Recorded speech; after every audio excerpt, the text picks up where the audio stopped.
அனைவருக்கும் தினம் ஒரு தகவல் சார்பாக இனிய வணக்கங்கள். இன்றைக்கி நம்ம பார்க்க போகிற பதிவு நம்முடைய அன்றாட வாழ்க்கைக்கு தேவையான ஒரு முக்கியமான பதிவும் கூட. நம்முடைய எல்லார் வீட்லேயுமே பூஜைக்காக ஒரு பச்சை துளசி இல்லாட்டி இந்த கருந்துளசின்னு சொல்லுவாங்க பார்த்தீங்களா, கண்டிப்பாக ஒரு துளசி செடி வீட்டில் கண்டிப்பாக இருக்கும். அப்படி நம்ம வீட்டில் இருந்துச்சுன்னா இந்த ஒரு முக்கியமான சில தவறுகளை மட்டும் நம்ம கண்டிப்பாக செய்யவே கூடாதுங்க. அப்படி நம்மளோட தெரிஞ்சோ தெரியாமலோ நம்ம துளசி செடிக்கிட்ட சில தவறுகளை பண்ணிட்டிங்கன்னா குடும்பத்துக்கு தீராத கஷ்டங்களும் வறுமையும் வரும். அதை தான் இன்றைக்கி நம்ம பதிவில் பார்க்க போகிறோம். நம்ம பதிவுக்கு போகிறதுக்கு முன்னாடி நம்ம சேனலை சப்ஸ்கிரைப் பண்ணலைன்னா கண்டிப்பாக பண்ணிக்கோங்க. அப்போ தான் எங்களுடைய எல்லா நோட்டிஃபிகேஷன்ஸுமே உங்களுக்கு வரும். பக்கத்தில் இருக்க பெல் பட்டன் நீங்கள் கிளிக் பண்ணிக்கோங்க. இப்போ பதிவுக்குள்ளே போகலாம். நம்முடைய இந்து மதத்தில் இந்த செடியானது ஒரு ரொம்ப சிறப்பான ஒரு மரியாதைக்குரிய ஒரு இடத்த இருக்குது. அதனால தான் நம்முடைய குடும்பத்தில் மங்களங்கள் மற்றும் பக்தியை குறிக்கிறதுக்காக நம்ம எல்லார் வீட்லேயுமே கண்டிப்பாக ஒரு துளசி செடியை நம்ம வளர்க்குறோம். அது மட்டும் இல்லாமல் இதை ஒரு லக்ஷ்மி தேவியாகவே நம்ம கருதிட்டு எல்லார் வீட்லேயும் பூஜைகள் பண்ணுறது, விளக்கு ஏற்றுறது, டெய்லி விளக்கு ஏற்றுவாங்க. நிறைய பேர் வீட்டில் வெள்ளிக்கிழமை செவ்வாய்க்கிழமை விளக்கு ஏற்றி நம்ம துளசி செடியை வழிபடுவோம். இந்த செடி நம்ம வீட்டில் இருக்க நம்மளுடைய வீட்டில் இருக்க நேர்மறை ஆற்றல்களானது, அதாவது பாசிட்டிவ் எனர்ஜி ரொம்ப அதிகமாகுமா. அது இல்லாமல் எதிர்மறை ஆற்றல்கள் நெகட்டிவ் எனர்ஜியெல்லாம் இழுத்து நம்முடைய குடும்பத்தில் நல்ல பாசிட்டிவ் எனர்ஜியை கொண்டு வரத்துக்கு இந்த துளசி செடி ரொம்ப ஒரு முக்கியமான ஒரு இடம் வகிக்குது. அது மட்டும் இல்லாமல் விஷ்ணு பகவானுடைய ரொம்ப ஒரு முக்கியமான ஒரு வழிபாட்டுக்கு உரியது தான் இந்த துளசி செடி. அதனால தான் விஷ்ணு மற்றும் லக்ஷ்மி அவங்க ரெண்டு பேரையுமே நம்ம இந்த ஒரு துளசி செடியை நம்ம கும்பிட்டோன்னு வச்சுக்கோங்களேன், விஷ்ணுவோட அருளும் கிடைக்கும், நமக்கு மகாலட்சுமியோட அருளும் நமக்கு கிடைக்கும்.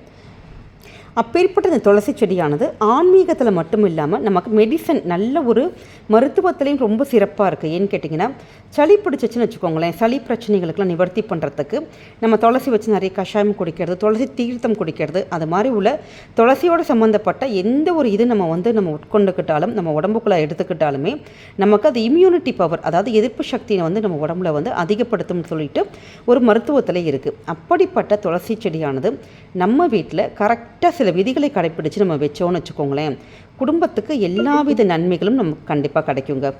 அது மாதிரி துளசி செடி பக்கத்தில் சில பொருட்கள் கண்டிப்பாக வைக்கக்கூடாதுங்கிறதே ஒரு ஐதீகம்.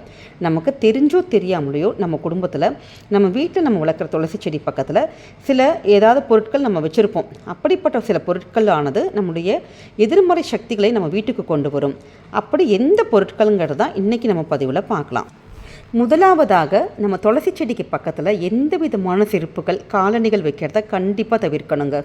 ஏன்னு கேட்டிங்கன்னா, அது சுத்தமான இல்லை புதுசாக வாங்கின செருப்பாக இருக்கட்டும், இல்லை பழைய செருப்பு, எப்பேற்பட்ட செருப்புகளாக இருந்தாலுமே நீங்கள் துளசி செடி பக்கத்தில் நீங்கள் செருப்பை கண்டிப்பாக வைக்கவே கூடாது. ஏன்னு கேட்டால், நம்ம துளசி செடிக்குன்னு சொல்லிட்டு சில புனிதமான ஒரு தன்மை இருக்குது. அந்த புனிதமான தன்மையை நம்ம இப்படி அவமதிக்கிற மாதிரி நம்ம பண்ணக்கூடாது.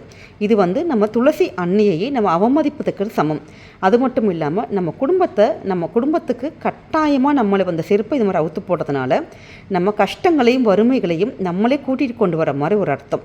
அது இல்லாமல் குடும்பத்தோட மகிழ்ச்சி, செல்வ செழிப்பு, இது எல்லாத்தையுமே கொஞ்சம் கொஞ்சமாக நம்ம குடும்பத்தில் விட்டு போயிருங்கிறது ஒரு ஐதீகம். அதனால் எக்காரணம் கொண்டும் செருப்புகளை நீங்கள் துளசி செடி பக்கத்தில் வைக்கக்கூடாதுங்க. ரெண்டாவது பார்க்குறது விநாயகருடைய சிலை. இது நிறைய பேருக்கு புதுசாக இருக்கலாம். ஏன்னு கேட்டிங்கன்னா, துளசி செடி பக்கத்தில் விநாயகர் சிலைகளை கண்டிப்பாக வைக்கவே கூடாது. இது புராணத்தில் இதுக்கான ஒரு காரணங்கள் இருக்குது. விநாயகர் ஒரு தடவை தவம் செஞ்சிட்ருக்கப்ப அவரோட அழகில் மயங்கின அந்த துளசி தேவி அவர் மீது காதல் வயப்பட்டு விநாயகர்கிட்ட தன்னுடைய விருப்பத்தை தெரிவித்தாங்களாம். ஆனால் விநாயகர் அதை ஏற்க மறுத்து விட்டார். அதனால் கோபம் கொண்ட துளசி விநாயகர் விரும்பியபடி அவருக்கு இனிமேல் திருமணமே நடக்காது அப்படின்னு ஒரு சாபத்தை விட்டுட்டாங்களாம். அதனால் எக்காரணம் கொண்டும் துளசி செடிக்கு பக்கத்தில் நம்ம விநாயகர் சிலையை நம்ம என்றைக்குமே வைக்கவே கூடாதுங்க. வைக்கிறதும் கிடையாது புராணத்தில். அடுத்ததான் நம்ம சிவலிங்கத்தை துளசி செடிக்கு பக்கத்தில் வைக்கிறது ரொம்ப ஒரு அசுபமாகவே கருதப்படுது. ஏன்னு கேட்டிங்கன்னா, கடந்த கால அவதாரமான பிருந்தா ஜலந்தர் என்ற அரக்கனுடைய ஒரு மனைவி. இறுதியில் சிவபெருமானால் அவங்க தோற்கடிக்கப்பட்டு அப்படிங்கிற ஒரு கதையில் வேரூன்றி உள்ளது. அதிலிருந்து தான் சிவபெருமான துளசி செடியிலேருந்து எப்பயுமே தனித்தனியாக வச்சுருக்கிறதாக ஒரு ஐதீகம், ஒரு வழக்கமாகவே இருந்திருக்கு.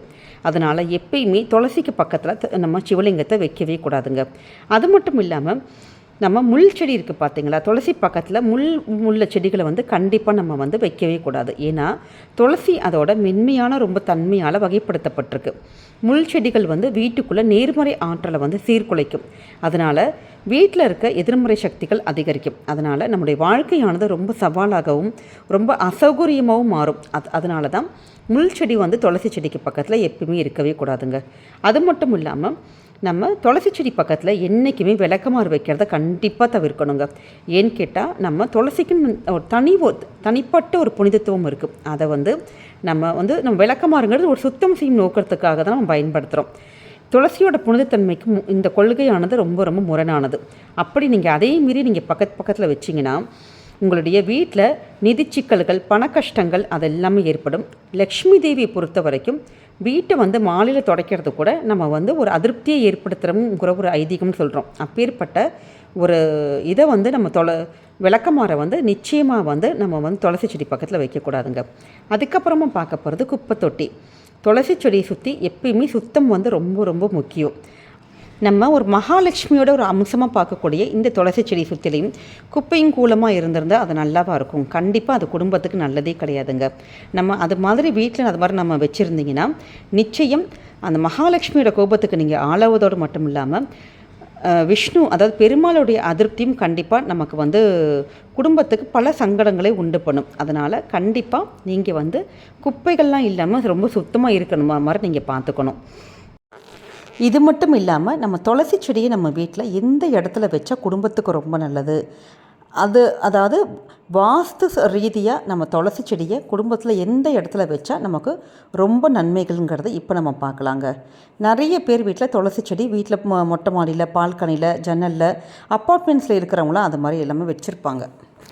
சொந்த வீடு கட்டி இருக்கிறவங்க நிறைய பேர் துளசிக்கு தனியாக ஒரு மாடம் அமைச்சு அது மாதிரி துளசி செடி வச்சு பூஜைகள்லாம் பண்ணுவாங்க. ஆனால் வாஸ்து ரீதியாக நம்ம வீட்டில் துளசி செடிகளை உங்களுடைய வீட்டோட வடக்கு மற்றும் வடகிழக்கு பகுதியில் மட்டும்தான் வைக்கணுங்க. ஏன்னு கேட்டிங்கன்னா இந்த வடக்கு மற்றும் வடகிழக்கு பகுதியில் தெய்வங்கள் இருப்பதாக ஒரு ஐதீகம்.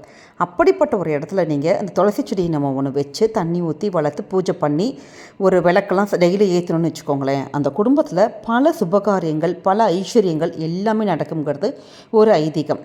நீங்கள் துளசி செடி வைக்கக்கூடாத, தவறுதலாக கூட நம்ம வைக்கக்கூடாத ஒரு இடம் எதுன்னு கேட்டிங்கன்னா வீட்டோட சவுத்து, அதாவது தெற்கு திசையில் கண்டிப்பாக வைக்கவே கூடாதுங்க. ஏன்னு கேட்டால் இந்த இடம் பித்திருக்களுக்குடைய இடம். அப்பேற்பட்ட அந்த பித்ருவோட இடத்துல நம்ம துளசி செடியை வச்சிங்கன்னா குடும்பத்தில் பெரிய அளவில் நமக்கு நிதி இழப்பு ஏற்படும். பொருளாதார வகையில் குடும்பத்தில் பெரிய பணமுடைகள், பண கஷ்டங்கள், பணவரவுகளுக்கு தடைகள் அது மாதிரிலாம் ஏற்படும். அதனால் தப்பித்தவரை கூட உங்களுடைய துளசி செடிகளை வீட்டோட தெற்கு திசையில் கண்டிப்பாக வைக்காதீங்க. நம்ம இன்றைக்கி பார்த்த முறையில் நம்ம துளசி செடியை நல்ல வகையில் வச்சு நம்ம தண்ணி ஊற்றி பராமரித்து ஒரு பூஜைகள்லாம் பண்ணி நம்ம வீட்டில் வச்சோன்னு வச்சுக்கோங்களேன், குடும்பத்தில் ஐஸ்வர்யமும் சந்தோஷமும் உங்களுக்கு மகாலட்சுமியோட எல்லா அம்சமும் குடும்பத்துக்கு கண்டிப்பாக நிறைஞ்சு காணப்படுங்க. இந்த பதிவு உங்களுக்கு பிடிச்சிருந்துச்சுன்னா உங்கள் ஃபேமிலி மெம்பர்ஸ், ஃப்ரெண்ட்ஸுக்கு நீங்கள் ஷேர் பண்ணுங்கள். அவங்க இதை பார்த்து பலனடைஞ்சாங்கன்னா அந்த புண்ணியங்கள் நிச்சயம் உங்கள் குடும்பத்தை தாங்க போய் சேரும். மீண்டும் வேறு ஒரு நல்ல பதிவோடு சந்திப்போம். நம்ம சேனலை இது வரைக்கும் சப்ஸ்கிரைப் பண்ணாமல் பார்த்துட்ருக்கோங்க, கண்டிப்பாக சப்ஸ்கிரைப் பண்ணிக்கோங்க. உங்களுடைய ஆதரவுகள் நிச்சயம் எங்களுக்கு தேவை. மீண்டும் சந்திப்போம். நன்றி, வணக்கம்.